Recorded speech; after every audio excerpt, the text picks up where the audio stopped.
चलिए आज हम लोग देखेंगे condition for number of solution of linear equation, यानी किसी भी लीनियर इक्वेशन का कितना सॉल्यूशन होगा और उसका कंडीशन क्यों देखा जाए, क्योंकि हम लोग देख के हम लीनियर इक्वेशन को देख के हम बता देंगे कि उसका कितना सॉल्यूशन होगा। जैसे सोल्व हम लोग करते हैं तो उसका सॉल्यूशन पता नहीं चलता कि कितना सॉल्यूशन आएगा, है ना। ऐसे जनरली एक सॉल्यूशन आता है, लेकिन तीन कंडीशन होता है। ठीक है, देखिए समझिए आगे। ठीक है, जैसे यहाँ लीनियर इक्वेशन है, जैसे एक लीनियर इक्वेशन हम लोग लेते हैं ना, a1x plus b1y plus c1 बराबर 0, ये एक लीनियर इक्वेशन है ना। तो इसका सिर्फ पूछेगा कि इसका कितना सॉल्यूशन हुआ, नंबर ऑफ सॉल्यूशन। तो इसका नंबर ऑफ सॉल्यूशन हो जाता है इन्फिनाइट। क्यों हो जाता है इन्फिनाइट? क्योंकि इसका ग्राफ हम लोग क्या होता है, स्ट्रेट लाइन होता है। स्ट्रेट लाइन जैसे जैसे x का वैल्यू बढ़ेगा, x का वैल्यू चेंज होते जाएगा, उसी प्रकार y का वैल्यू, जैसे यहाँ ऐसे ले लीजिए, जैसे x का वैल्यू हम लोग चेंज कर रहे हैं उसी से y का वैल्यू चेंज होते जाएगा, है ना। तो इसका कितना सॉल्यूशन होता है, एक लीनियर इक्वेशन रहेगा तो उसका नंबर ऑफ सॉल्यूशन पूछेगा तो कितना बताना है, इन्फिनाइट बताना है। ठीक, उसी प्रकार जब दो सॉल्यूशन रहे, दो इक्वेशन दिया रहे a2x plus b2y plus c2 बराबर 0, तो इन दोनों का कितना सॉल्यूशन होगा। तो ऐसे तो सोल्व करने का बहुत मेथड है ना, लेकिन देख के बताने के लिए हम लोग क्या करते हैं, इसके कोफिशिएंट से हम लोग को रिलेशन पता चल जाता है। ठीक है, तो वही देखते हैं। तो ये दो लाइन है ना, दो लाइन किसी भी कोऑर्डिनेट प्लेन में, दो लाइन किसी भी कोऑर्डिनेट प्लेन में कैसे कैसे रह सकता है, या तो दोनों लाइन एक दूसरे को कट करे, ये समझिएगा ग्राफिकल अप्रोच है। ठीक है, या तो दोनों लाइन एक दूसरे को कट करेगा तो वो जो कट किया वो हो जाएगा, उसका सॉल्यूशन हो जाएगा। तो हम लोग बोलेंगे कि इसका सॉल्यूशन हो गया, ऐसा कुछ।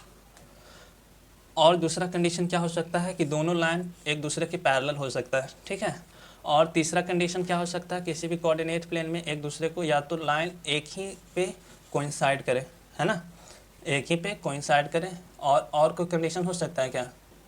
और कोई कंडीशन नहीं होगा, दो लाइन में हम लोग यही कंडीशन लगा सकते हैं और कोई कंडीशन नहीं होगा। टोटल 3 कंडीशन हो गया।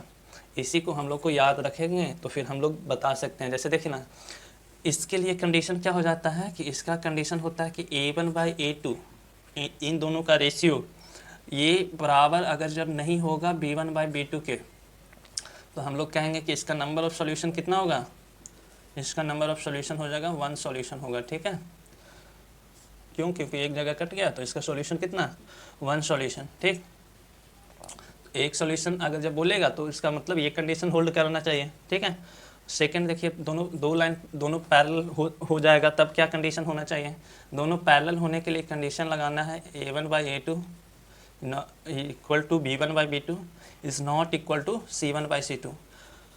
अगर जब ऐसा ये कंडीशन होल्ड करेगा, ये यानी कि ये दोनों का रेशियो बराबर है और c1/c2 का रेशियो बराबर नहीं है, तो हम लोग क्या कहेंगे कि वो दोनों लाइन कैसे हैं, पैरेलल हैं। और क्या होगा इसका सॉल्यूशन, ये होगा नो सॉल्यूशन, होगा ना। क्यों होगा नो सॉल्यूशन? क्योंकि सॉल्यूशन होने के लिए दोनों लाइन को मीट करना जरूरी होगा। लेकिन ये दोनों लाइन कभी मीट होगा क्या? दोनों के बीच में तो फिक्स्ड डिस्टेंस रहता है, हम लोग को पता है पैरेलल लाइन किसको कहते हैं। पैरेलल लाइन, दो लाइन के बीच में अगर जब फिक्स दूरी, एक फिक्स डिस्टेंस रहता है, वो सभी जगह मेंटेन करेगा ना, तो ये दोनों कभी एक दूसरे को नहीं मीट करेंगे, इसलिए इसका सॉल्यूशन कितना होगा, नो सॉल्यूशन।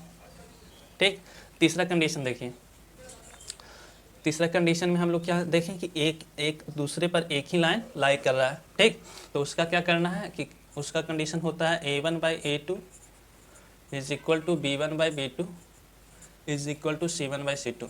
ये अगर जब तीनों बराबर हो जाएगा तो इसका सॉल्यूशन पूछेगा। तो देखिए, जो x है उसके लिए y भी वही है, जो x है उसके लिए y, मतलब इसमें क्या होगा ना कि मतलब सारा वैल्यू मैच करेगा, है ना। जो जैसे जैसे लेंगे उसका रेशियो सेम बराबर आते जाएगा। ठीक, तो हम लोग क्या कहेंगे इसके लिए कि इन्फिनाइट सॉल्यूशन होगा, इन्फिनाइट सॉल्यूशन, अलग अलग, है ना, सारा पॉइंट पे अलग अलग x बाय अलग अलग मिलते जाएगा। ठीक, आया समझ में? ये हुआ इन्फिनाइट सॉल्यूशन। इसको हम लोग बोलते हैं क्या, एक जगह कट किया, इसको बोलते हैं इंटरसेक्टिंग लाइंस, और बोलेगा तो इंटरसेक्टिंग लाइन, इंटरसेक्टिंग लाइन, इसको बोलते हैं पैरेलल, पैरेलल लाइन, इसको बोलते हैं कोइंसाइड कर गया, है ना, कोलिनियर लाइन,